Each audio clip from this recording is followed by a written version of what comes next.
ప్రజల గొప్ప కోసం కానీ తిరిగి రెండంతలు దేవుడు నాకు ఇవ్వాలని కానీ నువ్వు చేయొద్దు. నా దేవుని పని కోసం నాకు దేవుడు ఇచ్చినా ఇవ్వకపోయినా ఏది తిరిగి ఆల్రెడీ ఉన్నదైతే ఆయన ఇచ్చింది ఆయన కోసం నేను వెచ్చిస్తున్నా. అవసరమైతే నా వినియోగంలో, నా ఖర్చుల్లో, నా హడావుళ్ళలో కొంచెం కంట్రోల్ చేసుకొని వాటిని కూడా మిగిలిచి నేను ఆయన పనికి ఇస్తున్నా. తప్పకుండా తగిన ప్రతిఫలం ఆయన ఇస్తాడు. ఇవ్వకపోయినా పర్వాలా. నేనైతే ఈ యథార్థ దృష్టిని చూసిన దేవుడు రెండింతలుగా అదికి ఎన్నింతలు బ్లెస్ చేస్తాడో కూడా తెలియదు. అంతటా తానుగా దానికి అప్పగించుకొని తలుపులు తెరిస్తే దేవుడు కూడా ఆపడు. బాయ్ అలా ఆపాలి అంటే ఒక్కటే మార్గం. ఆ వ్యక్తి తనంతటా తన తలుపులు తెరిచాడు, ఆ వ్యక్తి పక్షమున కొందరు గోజాడాలి. అంతేకాదు ఈ గోజాడే వాళ్ళు అతన్ని సేవ్ చేసుకోవడానికి కూడా ప్రయత్నం చేయాలి. యోధా అంటే అన్నీ ఎరిగి తనంతటా తాను అన్నీ తెలిసి దేవుడిచ్చిన అవకాశాలు కాపుదలలు అన్నింటినీ దాటిపోయి సాతాను పిలుచుకున్నాడు. కానీ కొంతమంది అమాయకులు ఉంటారు, యోధా లాంటి వాళ్ళు కాదు, మంచోళ్లే, కానీ దాని పీడనకు చిక్కుతారు. అలాంటి వాళ్ళ కోసం మన విజ్ఞాపన, మన మెలకువ వారిని కాపాడుతుంది. చేయకూడదు ఆయన. ఆత్మహత్య ద్వారా మనం చస్తే తీర్పులోకి వస్తాం, నరకానికి పోయే అవకాశం కూడా ఉంటుంది. నిన్ను పుట్టించిన దేవుడే నీ ప్రాణం తీయాలి. ఇక్కడ ఎవరో ఆలోచనలో ఉన్నారనుకోండి, అర్జెంటుగా దాని అభిప్రాయం మార్చుకోండి.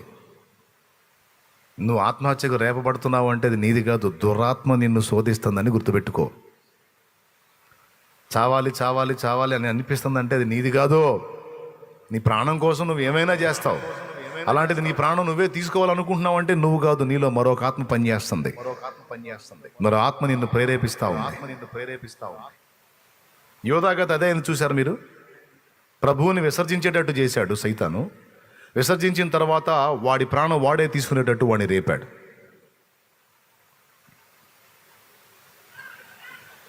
మళ్ళా శనివారం సాయంత్రానికల్లా నాకు ఫోన్ వచ్చింది, అయిపోయాడని.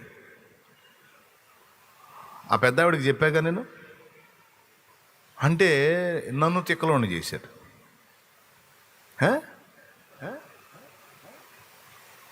ముందే చెప్పా ఎట్లా డేంజర్లో ఉన్నాడు, దాటితే అవుట్, మీ ఇష్టం అండి. ఖచ్చితంగా మళ్ళీ 24 hours గడవక ముందే ఆ కార్యం జరిగింది. 24 గంటలు జరగల.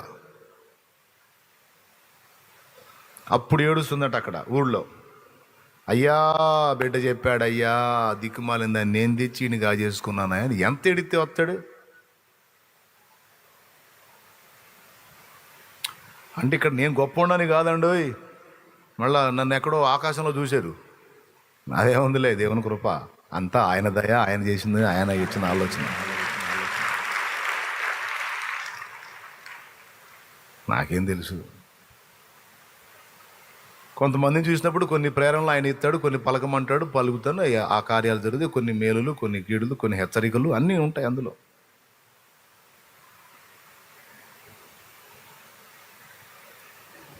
నిలబెట్టుకోవాలి. ఆ వ్యక్తి కోసం ఒక్కరైనా ఉపవాసం ఉండి గోజాడుకోవాలి. జబ్బుతో ఉన్నాడా నీ ఇంట్లో, ఉపవాసంతో మొరపెట్టాలి ఆ వ్యక్తి కోసం. ఇట్లాంటి ఆలోచనలో ఉన్నారా, అట్లయితే ఆ వ్యక్తి కోసం ఫాస్టింగ్ ఉండి మొరపెట్టుకోవాలి. వాని విశ్వాసాన్ని బట్టి కాకపోయినా నీ విశ్వాసాన్ని బట్టి, నీ విజ్ఞాపనను బట్టి అయినా ప్రభువాన్ని బతికించవచ్చు, కాపాడవచ్చు, తప్పించవచ్చు. కాదని చెప్పగలవా? మరి చిన్నవాడి తండ్రి చేసిన విజ్ఞాపన, ఉంచిన విశ్వాసం సిగ్గుపరచలేదే. ఆ కొడుకు పట్టిన దయ్యం వదిలిపోయాడు, బాగుపడ్డాడే. ఇలాంటి ఎన్ని నిరూపణలు ఉన్నాయి, బోల్డ్ అన్నీ ఉన్నాయి. మెట్టుకి ఇంకొకటి, పక్షవాతం జబ్బు వచ్చిన వాడిని ఒకడిని మంచంతో సహా తీసుకొచ్చి పెంకులు ఓడదీసి యేసుప్రభు ముందు దించిన సాక్ష్యం ఒకటి ఉంది, తెలుసా మీకు బైబిల్లో? మార్కు సువార్త 2వ అధ్యాయం 3వ వచనం చదువురారా. కొందరు పక్షవాయువు గల ఒక మనుషుని 4 చేత మోయించుకొని ఆయన యొద్దకు తీసుకుని వచ్చిరి. చాలామంది కూడి ఉన్నందున వారు ఆయన యొద్దకు చేరలేక ఆయన ఎన్న చోటికి పైగా ఇంటి కప్పు విప్పి సందు చేసి పక్షవాయువు గల వానిని పరుపుతోనే దింపిరి. యేసు వారి విశ్వాసము చూచి, కుమారుడా, నీ పాపములు క్షమింపబడి ఉన్నవని పక్షవాయువు గలవానితో చెప్పెను. చాలా నాయన 5వ వచనం ఒకసారి చూడండి అమ్మా. ఆయన యేసు వారి విశ్వాసం చూచి, ఎవరి విశ్వాసం చూసి? మంచంలో పండుకున్నోడి విశ్వాసం చూసా, మోసుకొచ్చిన వాళ్ళ విశ్వాసం చూసా, లేకపోతే ఈ కథ అంతా చేసిన వాళ్ళ విశ్వాసం చూసా?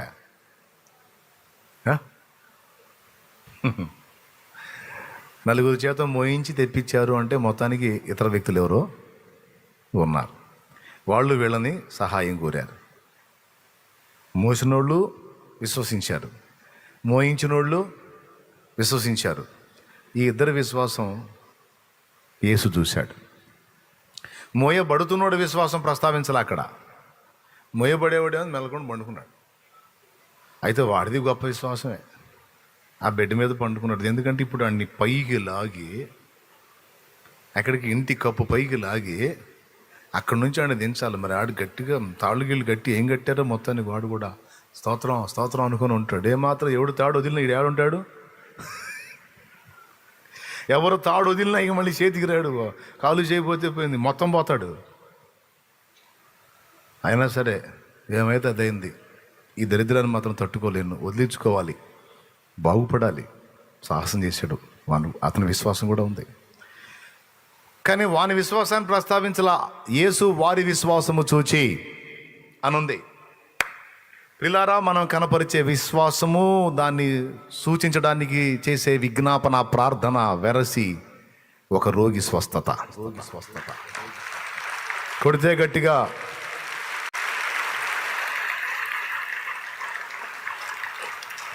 ఇది నిజంగా ఉందా లేఖనంలో, లేకపోతే నేను సొంతంగా మాటలు చెప్పానా? రైట్.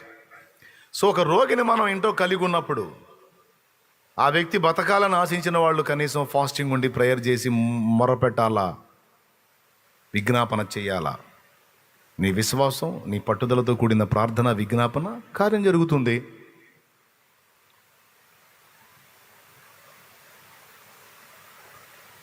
కాకపోతే అంత విశ్వాసం, అంత పట్టుదలతో కూడిన ప్రార్థన ఈ దినాల్లో కష్టం. ఈ దినాల్లో కష్టం. సెల్ ఫోన్ ఎవడు చూస్తాడు మనం అట్లాంటి పనులు పెట్టుకుంటే? చెప్పు. కాదండి, ప్రపంచకాన్ని మనం ఉద్ధరించొద్దు, లోకాన్ని సక్కబెట్టొద్దు, దిక్కుమాలి అని చూసి పట్టుదలగా కూర్చొని ఒక మనిషి బాగు కోసం ప్రార్థన చేయాలంటే ఎట్టు కుదిరింది? ఆసుపత్రులలో కూడా టీవీలు పెడుతున్నారు పెద్ద పెద్దవి. సెలైన్ బాటిల్ ఎక్కి అయిపోయి వీటి బ్లడ్ రివర్స్ వెళ్తున్నా సరే వాళ్ళు చూస్తూనే ఉంటారు. అటు పక్క టీవీకి వెళ్ళి వీడు మొత్తుకుంటాడా ఇట్లాంటి కథలు ఎన్నో. ఎందుకు అంటే వీళ్ళకి బోర్ లేకుండా అంట. ఎక్కడ పట్టినా ఈ నేత్రాశ నేత్రాశ నేత్రాశ, నేత్రాలను తృప్తిపరిచే పని ఇయ్యాలి. ఎవరమ్మా? జో గారి తండ్రి దానియేలు గారు,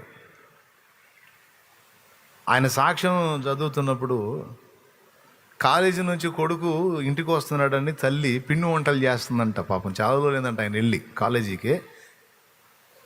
పండక్కను వస్తున్నాడు అబ్బాయి అని పిండి వంటలు చేస్తుందంట. పాపం తన కోసం ఈ పిండి వంటలు చేసే పనిలో ఎక్కడో కాలు జారి పడి కాలు ఎముక రెండుగా విరిగిపోయిందంట. విరిగిపోయింది. భయంకరమైన బాధ. మంచం మీద బొబ్బో పెట్టారు. అదొక రకమైన బాధ. విరిగిపోతే పూర్తిగా ఎముక డివైడ్ అయిపోతాయి. తట్టుకోలేకపోతే అల్లాడిపోతా ఉందంట తల్లి. రియల్గా జరిగింది. ఈయన సంగతి తెలుసుకున్నాడు. మా నువ్వు ఇంత హడావుడి చేయకపోతే ఏమైంది మరి నా కోసం? కాదయ్యా, రాక వస్తున్నావు, ఏదన్నా నీకు అంత తినబెడదామని నేను రెడీ చేస్తా ఉన్నాను, ఇట్లా జరిగిందని బాధపడింది. తీసుకెళ్ళి ఎక్కడైనా ఆసుపత్రిలో ట్రీట్మెంట్ చేయించడానికి కూడా దగ్గరలో ఆసుపత్రులు లేవు అప్పటి రోజుల్లో. ఉన్న ప్రాంతం నుంచి, ఆయన ఉన్న ప్రాంతం నుంచి పట్టణంలో ఆసుపత్రికి తీసుకెళ్ళాలంటే ఎడ్ల బండి మీద తీసుకెళ్ళాలా. అది అయ్యే పని కాదు. ఈ లోపు ఏమి బాధతో అల్లాడిపోతూ ఉంది. ఇక మరుసటి రోజు బండి కట్టుకొని ఇక పోయి ఎప్పటికో ఆడికి చేరి ట్రీట్మెంట్ ఇప్పించాలా. ఈయనేం చేశాడు తెలుసా? మోకాళ్ళు, అమ్మ నువ్వు మంచం మీద పండుకొని నేను ప్రార్థన చేస్తానని ఆ అమ్మ బెడ్ దగ్గర, తల్లి మంచం దగ్గర మోకాళ్ళుని మొర్రపెట్టడం మొదలుపెట్టాడు.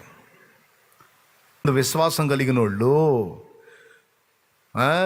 ముసలోళ్ళ పాటల్ని, ప్రార్థనని, భక్తిని, సేవని ఎగతాళి చేస్తారు. ఇప్పుడు కొంతమంది పనికిమాలినోళ్ళు వాళ్ళ పట్టుదల అందులో పావు భాగం కూడా ఇప్పుడున్న ట్రెండ్కి లేదు.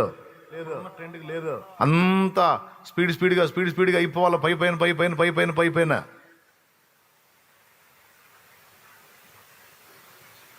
అంత ఫ్యాషనైజ్డ్గా అయిపోవాలా. అట్లా కాదు, వాళ్ళు మొండి మనుషులు. తల్లి మంచం దగ్గర మోకాళ్ళు వేసాడు కొడుకు, గోజాటం మొదలు పెట్టాడు. పట్నం తీసుకెళ్ళటానికి అనుకూలత లేదు, నా తల్లి బాధను తట్టుకోలేకపోతుంది. దేవా, నా కోసం ఎంత ఏర్పాటు చేసి రెడీ చేసి గతి పట్టిందయ్యా, ఈ మనిషి ఇలానే ఉంటే ఎప్పటికీ చేతికి దక్కేటట్టు లేదు, దయచేసి నా తల్లిని నీ ఒక్కసారి ముట్టమని ప్రార్థన చేయటం మొదలుపెట్టాడు. ఇక మొర్ర పెడతా ఉన్నాడు. మరి ఎన్ని గంటలు ఇక గోజాడుతున్నాడో అక్కడే ఆ మంచం దగ్గరే. అయ్యా గోజాడుతా ఉంటే తెల్లవారుజాముకి ఆమె ఎముక ఇరిగిన భాగంలో కలుక్కుమని శబ్దం వచ్చిందట. ముట్టాడు. తెల్లవార్దులు ఈ దీనుడు చేసిన తల్లి కోసం ఇక నిద్ర లేదు, తిండి లేదు. ఏం తినబుద్ధి అయిద్దండి అమ్మ అలా పడిపోయి ఉంటే? ఇక తిండి లేదు, నిద్ర లేదు. ఏడుస్తున్నాడు, కన్నీరు గారుస్తున్నాడు. మా అమ్మని లేపయ్యా, నా కోసం ఈ పరిస్థితి అయిందయ్యా. గోజాడుకుంటా పట్టుదల. కార్యం జరిగిందాకా పట్టు వదిలే టైపు కాదు. అంత మొండి భక్తుల్ని చూపించండి. ఇప్పుడు అంత పట్టుదల గల ప్రార్థనా పరులను చూపించండి. అలాంటి విజయాలను సాధించిన వీరులను చూపించండి. బహు తక్కువ మంది ఉన్నారు, కానీ అరుదుగా ఉన్నారు. ప్రార్థనకు జవాబు వచ్చిందాకా మోకాళ్ళ మీద నుండి నేను లేవనన్న మొండోళ్ళని చూపించండి. దీని సంగతి తాడో పేడో తేలిందాకా నేను వదలనన్న మొండోళ్ళని చూపించండి.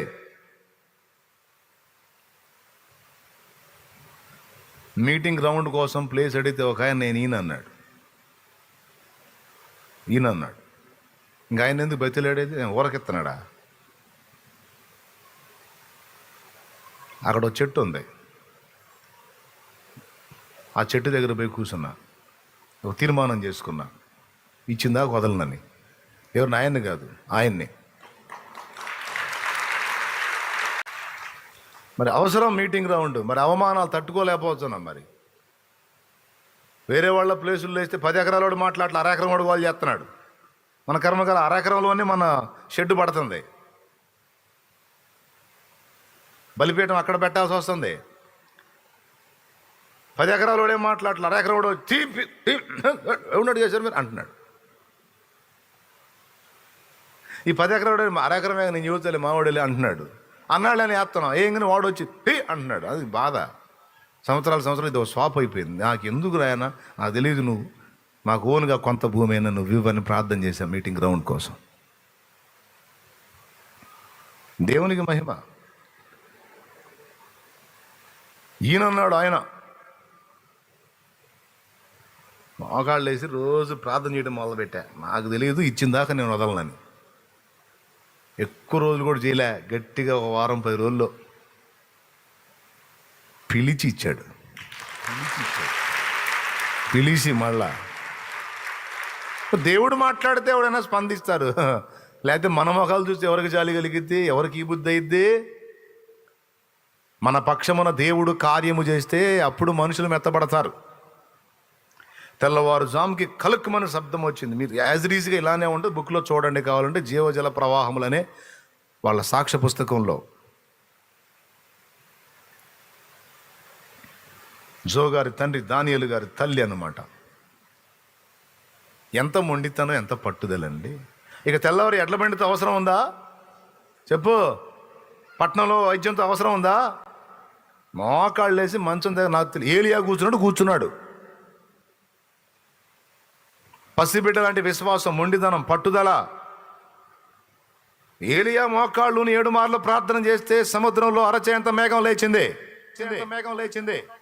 నీ చిన్న ఈ చిన్న కార్యం నీ అరచేత ఒకసారి తాకయా, ఒక్క మారు ముట్టయా, ఒక్కసారి టచ్ అయ్యి తండ్రి. తమ్ముడు అట్లాంటి ప్రార్థన కావాలి తమ్ముడు, అలాంటి మొండితనం కావాలి ప్రార్థనలు, అలాంటి పట్టుదల కావాలి. కాబట్టే ఒక జనాంగాన్ని ప్రభావితం చేయగలిగారు. అలాంటి మొండితనం, ప్రార్థనలో పట్టుదల, దేవుని మీద ఆధారపడి దేవుని కార్యం జరిగేంత వరకు మోకాళ్ళ మీద దిగని మొండి మనుషులు కాబట్టి జనాంగాన్ని ప్రభావితం చేయగలిగారు, భక్తులను లేపగలిగారు, సేవకులను తయారు చేయగలిగారు, ఒక సమూహాన్ని దేవుని కోసం ప్రభావితం చేయగలిగారు. భక్త సింగ్ గారు అంతే, మోకాళ్ళే. నాకు తెలియదని కూర్చుంటాడు.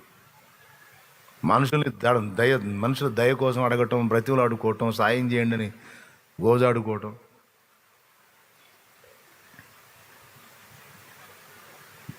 గుర్తింపు కోసం, మనుషుల గొప్ప కోసం, ఎచ్చుల కోసం ఇది చేసి ఎనాల కనపడాలి. ఎందుకు?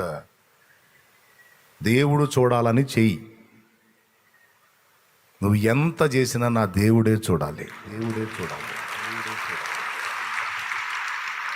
అప్పుడు నువ్వు దేవుని మీద ఆధారపడి ఇచ్చినట్టే. ఘనతను కోరుకోకుండా, గుర్తింపును కోరుకోకుండా దేవుని మీద డిపెండ్ అయి ఇచ్చావు నువ్వు, అంతే. అప్పుడు నువ్వు విశ్వాసివి. ఖచ్చితంగా దానికి 2 4 10 1000 ఖచ్చితంగా నీకు ఇచ్చేది నీకు ఇస్తాడు ఆయన. ఆయన కూడా కనిపెడతాడు. అసలు ముందే హృదయాలు ఎరిగినోడు కదా, హృదయాలు ఎరిగినోడు ఆయన. ముందే తెలుసు ఆయనకి ఏ ఉద్దేశంతో ఇస్తున్నావు. అంతరంగంలో మనం ఎక్స్పోజ్ అవ్వాలన్న ఉద్దేశంతో నువ్వు ఇచ్చినట్లయితే, గుర్తింపును ఆశించినట్లయితే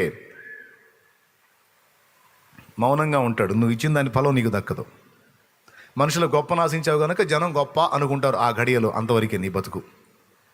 జనం కాదయ్యా, నీ పనికి నేను నా కష్టార్జితం నుంచి తోడ్పాటు అందిస్తున్నా, నువ్వు చూస్తే చాలు తండ్రోయ్ అని నువ్వు తోడ్పడ్డావు అనుకో, నీ హృదయం ముందే ఎరుగును కనుక దానికి ఎన్నంతలు ఎత్తాడో నాకు తెలియదు. ఇక కాసేపు ఆ దోణె వాడుకున్నందుకు 2 దోణెలు మునుగ నింపి ఇచ్చినటువంటి యేసయ్య నీకున్న కొంచెములో ఏ విధంగానైనా నువ్వు తోడ్పాటు అందించినప్పుడు అందులో గుర్తించి తప్పకుండా నీకు ఇచ్చే ప్రతిఫలం నిశ్చయంగా ఇస్తాడు, డౌట్ లేదు.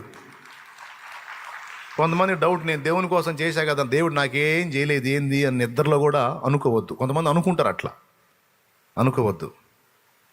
నువ్వు చేసిన పనికి వెంటనే నీకు తిరిగి సపోర్ట్ దొరక్కపోవచ్చు. అసలు దాన్ని పట్టించుకునే వద్దు. మళ్ళీ నాకు 200 దేవుడు ఇస్తాడన్న ఉద్దేశంతో కూడా ఇవ్వద్దు. ప్రజల గొప్ప కోసం కానీ తిరిగి 200 దేవుడు నాకు ఇవ్వాలని కానీ నువ్వు చేయొద్దు. నా దేవుని పని కోసం నాకు దేవుడు ఇచ్చినా ఇవ్వకపోయినా ఏది తిరిగి ఆల్రెడీ ఉన్నదైతే ఆయన ఇచ్చింది ఆయన కోసం నేను వెచ్చిస్తున్నా. అవసరమైతే నా వినియోగంలో, నా ఖర్చుల్లో, నా హడావుళ్ళలో కొంచెం కంట్రోల్ చేసుకొని వాటిని కూడా మిగిలిచి నేను ఆయన పనికి ఇస్తున్నా. తప్పకుండా తగిన ప్రతిఫలం ఆయన ఇస్తాడు, ఇవ్వకపోయినా పర్వాలా. నేనైతే ఈ యథార్థ దృష్టిని చూసిన దేవుడు 2 అదికి ఎన్నింతలు బ్లెస్ చేస్తాడు కూడా తెలియదు. అయితే ఇది ఎందుకు చెప్తున్నా అంటే నేను ఏ మనుషుని మీద బరువు మోపకుండా ఒక మాట సంఘంగా మీకు చెప్పాలి కాబట్టి చెబుతా, ఏదైనా అవసరత ఉన్నప్పుడు. కానీ మీ మీద కూడా డిపెండ్ కానీ మోకాళ్ళుని ప్రార్థన చేస్తా, నా బిడ్డల చేత ప్రార్థన చేపిస్తా. ప్రార్థన బృందాలని చేయండి, ప్రార్థన దేవుడే సాయం చేయాలని మీకు కూడా చెబుతా. మీరు ఇచ్చినా ఏ పైన కనీసం ప్రార్థన అన్నా చేయండి, ఉంటే తోడ్పడండి, లేకపోతే ప్రార్థన చేయండి, అంతవరకే. కానీ ఆ విజ్ఞాపన ప్రార్థన ఫలం వ్యర్థంగా తప్పకుండా జవాబు వస్తుంది. తల్లి బెడ్ దగ్గర మోకాళ్ళను చేసిన ప్రార్థన, తల్లి విరిగిపోయిన ఎముక తిరిగి తెల్లవారేసరికి అతుక్కుంది, నొప్పి ఆగిపోయింది, లేచి నిలబడింది, నొప్పి లేదు. కొడుకు గోజాడుకుంటూనే ఉన్నాడు, అయ్యా అయ్యా అయ్యా.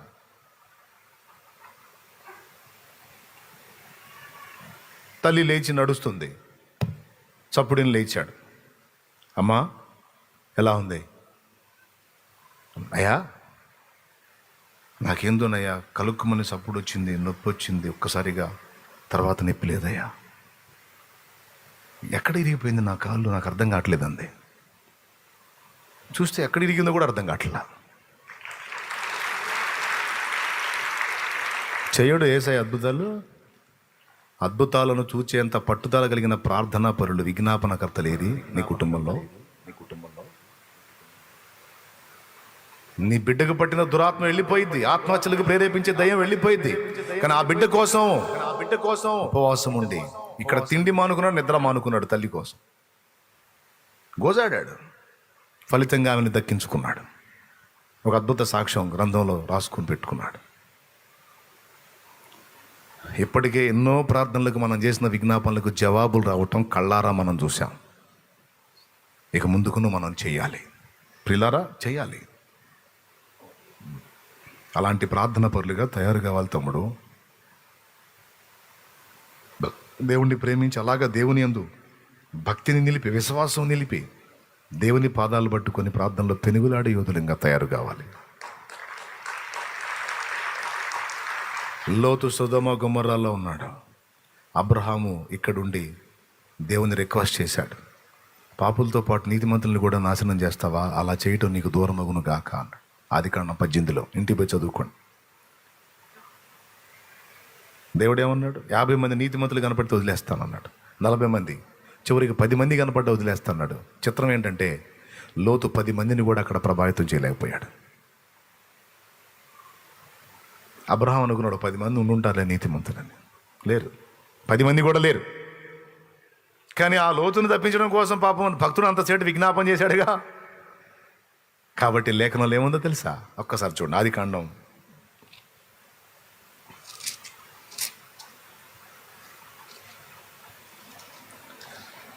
సొదొమ గొమొర్రాలను దేవుడు నాశనం చేసేటప్పుడు ఆ నాశనంలో లోతు నాశనం కాకుండా అబ్రహాముని జ్ఞాపకం చేసుకొని తప్పించాడు. 19:29 చదువు. ఆదికాండం 19:29.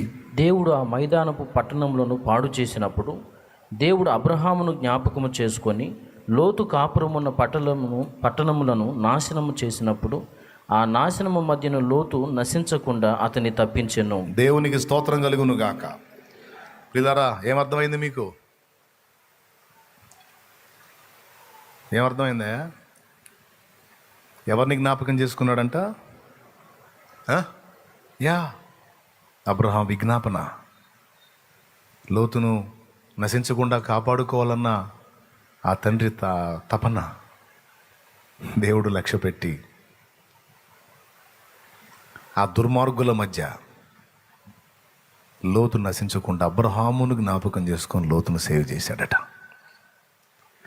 నీతిమంతులారా, మీ ప్రార్థనలను ఆధారం చేసుకుని మీ వారిని దేవుడు కాపాడతాడు.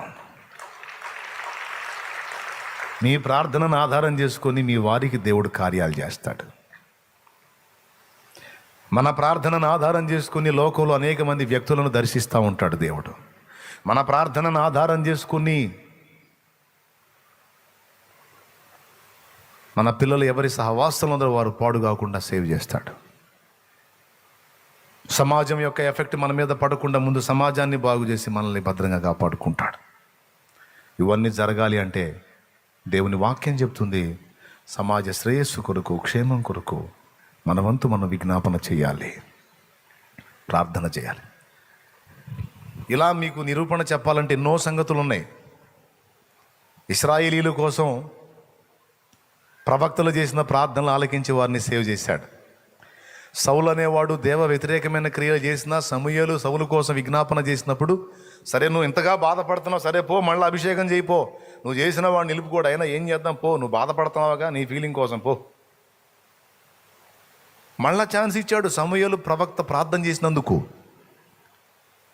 గొడ్రాలైన హన్న దేవుని సన్నిధిని గోజాడి ప్రార్థించి విజ్ఞాపన చేసుకుని అదే రాజులను శాసించే సమూయేలు ప్రవక్తను గన్నది. విశ్వాసం గలవాడు మోకాళ్ళుని ప్రార్థన చేసి దేవుని దగ్గర గోజాడుకుంటాడు, విజయం సాధించుకుంటాడు. అది నెలైనా, రోజులైనా, వారమైనా, 10 అయినా, సంవత్సరమైనా, 6 నెలలైనా, ఎన్నేళ్ళైనా విశ్వాసం ఉన్నవాడు విశ్వాసాన్ని బట్టి దేవుని పాదాలు పట్టుకొని పెనుగులాడి విజయం సాధిస్తాడు. పరిశుద్ధ తండ్రి నీకు వందనాలు. అనుగురేటువంటి ప్రయోజనాలు 4 సంగతులు మీరు మాట్లాడారు. ఆపదల్లో తప్పించబడటము, కృపా వరములు లభించటము, సమాజ క్షేమము మా క్షేమానికి కారణము, 4వదిగా పట్టుదలగా విజ్ఞాపన ప్రార్థన మేము చేయగలిగితే ఇంటి వారిని కూడా మేము కాపాడుకోగలుగుతాం. చాలా అప్పుల బాధలు కావచ్చు, రోగాలు కావచ్చు, ఇతర సమస్యలు కావచ్చు, మానసిక రుగ్మతలు కావచ్చు, ఇతరుల కోసం గోజాడినప్పుడు అనుగురేటువంటి ప్రయోజనాలు అన్నిటి గురించి ఎత్తి మాట్లాడి, మోకాళ్ళు నీ తల్లి మంచం దగ్గర ప్రార్థన చేసినటువంటి భక్తుడు తల్లిని స్వస్థపరచుకొని తిరిగి నిలబెట్టుకున్నాడు. అలాంటి ప్రార్థనా పనులు, భక్తి పనులను మీరు సిద్ధపరచండి దేవా. ఇక్కడున్న బిడ్డలను అలాగన మమ్మల్ని అలాగ తయారు చేయండి. ఏదైనా మోకాళ్ళు నీ ప్రార్థనలో సేవకులు సహా పిచ్చి పిచ్చి ట్రిక్కులు, పిచ్చి పిచ్చి ఆలోచనలు, పిచ్చి పిచ్చి ప్రయోగాలు కాకుండా, మనుషుల మెప్పు కొరకు, మనుషుల గొప్ప కొరకు, మనుషుల గుర్తింపు కొరకు తిప్పలు పట్టం కాకుండా, నీ మెప్పును ఆశించి నీ చిత్తమును నెరవేర్చినట్లు ప్రతి విషయమును గూర్చి ప్రార్థనలో నీ పాదాల దగ్గర గోజాడుకునే కృప మా బిడ్డలందరికీ దాయిచ్చేయండి. ప్రార్థన విలువను తెలుసుకొని ప్రార్థన చేస్తూ నీ పాదాలు పట్టుకొని నిన్ను కదిలించి అన్ని సాధించడానికి సహాయం చేయండి. ఈరోజు కుటుంబాల్లో వ్యక్తులు చిన్నాభిన్నం అయిపోతున్న, వారి కోసం మొర్ర పెట్టేవాళ్ళు లేరు, వారి కోసం ప్రార్థించేవాళ్ళు లేరు, పట్టుదలగా గోజాడేవాళ్ళు లేరు. ఈరోజు సూటిగా మాట్లాడావు నాయన. మా బిడ్డలందరినీ కూడా విజ్ఞాపన ప్రార్థన పరులుగా చేయండి. సేవకుల్ని సహా అప్పగించబడినది చిన్న మందైనా సరే దాన్ని క్రమమైన రీతిలో పెంచి వాళ్ళని ఆత్మల కొరకు భారం కలిగిన వారిగా తీర్చిదిద్దే విషయంలో దైవజనుడు సిద్ధపడితే 40 మంది, 400 మంది, 400 మంది, 4,000 మందిగా జీవితాలు మార్చబడతాయనే సత్యాన్ని కూడా ఈరోజు నేర్పావు.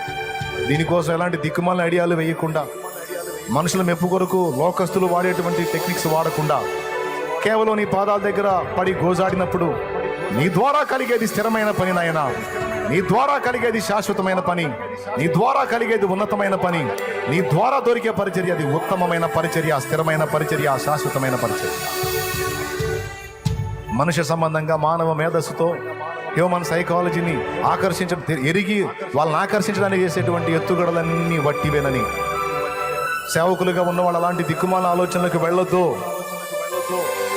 దేవుని క్రమంలో పరిచర్య చేయండి అనేటువంటి పిలుపును కూడా ఈవేళ ఇచ్చావు. విస్తారంగా మాతో మాట్లాడావు, నాతో మాతో మా అందరితో కూడా నువ్వు మాట్లాడావు. లైవ్ ద్వారా ఇప్పుడు వింటున్న వారితో, తర్వాత వినబోతున్న వారితో కూడా నువ్వు మాట్లాడుతున్నావు. నీకు వందనాలు చెల్లిస్తున్నాను. ఈవేళ నా ప్రభు ప్రార్థన విలువను బిడ్డలు గుర్తెరిగారు గనుక ప్రతి విషయాన్ని కూడా మోకాళ్ళని ప్రార్థన చేస్తూ నీ పాదాల దగ్గర గోజాడుకునే కృప మా అందరికీ దయచేయండి. మాకు ముందున్నటువంటి దైవ జనాంగం, శ్రేష్టమైన భక్తులు నా ప్రభ కేవలం ప్రార్థనలో నిన్ను కదిలించుకొని నీ ద్వారానే అన్ని కార్యాలు సాధించి జనములను ప్రభావితం చేసి చరిత్రలో నిలబడ్డారు. అలాంటి ప్రార్థనాత్మ, విజ్ఞాపనాత్మ మాకు దయచేయండి. సోమరితనాన్ని, బద్ధకత్వాన్ని, నిర్లక్ష్యతని, పండుబోతు తిండిబోతు తనాన్ని, నిద్రమత్తుని, నేత్రాశని మా నుండి తొలగించి నీ పాదాల దగ్గర గోజాడుకునేటువంటి భక్తిపరులుగా మమ్మల్ని తీర్చిదిద్దమని, సేవకుల్ని కూడా అలానే సహాయం చేసి ఏర్పరచమని, సిద్ధపరచండి.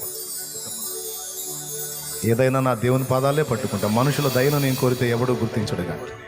ప్రభు పాదాలు పట్టుకుంటా, ప్రభువే కదిలించి కార్యాలు చేస్తాడనే విధంగా అందరి హృదయంలో ఇది నాటం. విశ్వాసంతో బిడ్డలు తెచ్చిన నూనె నీ శక్తితో నింపి వినియోగించి ప్రార్థించడం ద్వారా స్వస్థత చేకూర్చు. రోగులైన వారిని బాగు చేయి. వారికి పట్టిన దురాత్మలు, దయ్యపు పీడలు యేసు నామములో వారిని వదిలిపోవునుగాక. గొప్ప విడుదల యేసు నామములో కలుగునుగాక. వారి శరీరాల్లో ఉన్న రోగములు, తెగుళ్ళు, బలహీనతలు యేసు నామములో వారిని వదిలిపోవునుగాక. వారిని ఏడిపిస్తూ ఎదిరిస్తున్నటువంటి అప్పులు, ఆర్థిక సమస్యలు వారి నుంచి తొలగునుగాక. వారి ప్రయత్నాలు నీ చిత్తములో సఫలమగునుగాక. వీరందరూ కూడా ఆత్మల కొరకు భారంతో నింపబడుదురుగాక. నీ సేవ కొరకు ఆసక్తి పరులై నిలిచిందురుగాక. మా ముందు నిర్మాణంలో ఉన్నటువంటి ఏర్పాట్లన్నీ కూడా కంప్లీట్ చేయండి. ఇతర పనుల కోసం ఏం చేసే ప్రయత్నాలు కూడా సఫలం చేయండి. మేము మాట్లాడిన మాటలో పొరపాటున ఎవరైనా మేము తృణీకరించుంటే దయతో మమ్మల్ని మన్నించండి. నా ప్రభువా, మా సహోదరుల విషయంలో కూడా మరి వారు దిద్దుబాటు చేయబట్టడానికి, మేము కూడా ఇంకా ఎక్కడైనా లోపాలు ఉంటే సరి చేయబట్టడానికి మాకును సహా తెలివి దయచేయండి. మా బిడ్డల్ని నీ చేతికి అప్పగిస్తున్నా.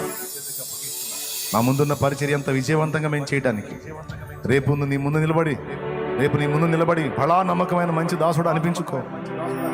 మనుషుల మెప్పు కాదు, నీ మెప్పుకోలు కావాలి ప్రభు. మమ్మల్ని శోధించి వెరపెంచ చూసే దయ్యపు శక్తులు, దురాత్మ శక్తులు, మాంత్రిక శక్తులు యేసు నామములో నాశనమగునుగాక.